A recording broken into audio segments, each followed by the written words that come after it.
ने कभी भी किसी से मोहब्बत की है ना, तो हमारा चैनल जरूर सब्सक्राइब कीजिएगा और हाँ, इस बेल आइकन को प्रेस जरूर कीजिएगा हमारी वीडियोस को। धमाकेदार प्रस्तुति स्नेही परजे mix by DJ Kanchan Raj Hajipur Vaishali.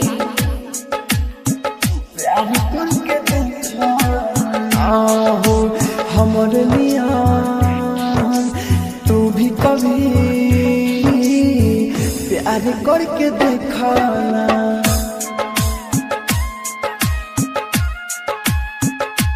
हो हमर लिया तू भी कभी प्यार करके देखना। चाहत के हमसे सनम लीजिए हार करके देखना, कितना मजा बा कैसा नशा बा, कितना मजा बा कैसा नशा बा, यार करके देखना हमारे लिया स्नेही म्यूजिक परजे प्यार करके देखना। स्नेही म्यूजिक परजे कोडिन स्टूडियो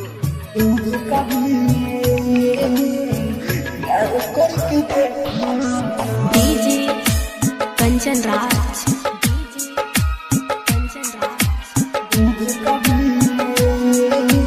नीम चौक चौसीमा वैशाली।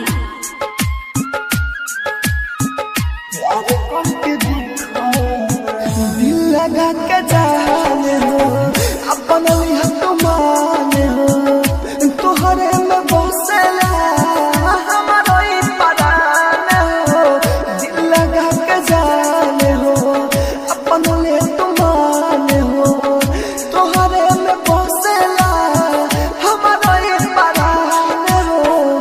प्यार का होला टूटे न झोला, प्यार का होला टूटे न झोला जे कोइला सोसे। स्नेही म्यूजिक परजे तू भी कभी प्यार करके देखना। चाहत के हमसे सनम लीजिए हार करके देखना, कितना मजा बा कैसा नशा बा, कितना मजा बा कैसा नशा बा, यार करके देखना हमारे लिए स्नेही परजे कभी प्यार करके देखना। मिक्स बाय एजी कोडिन स्टूडियो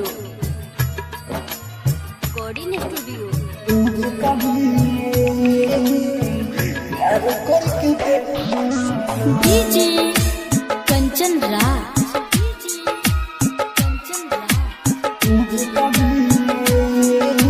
नीम चौक चौसीमा वैशाली।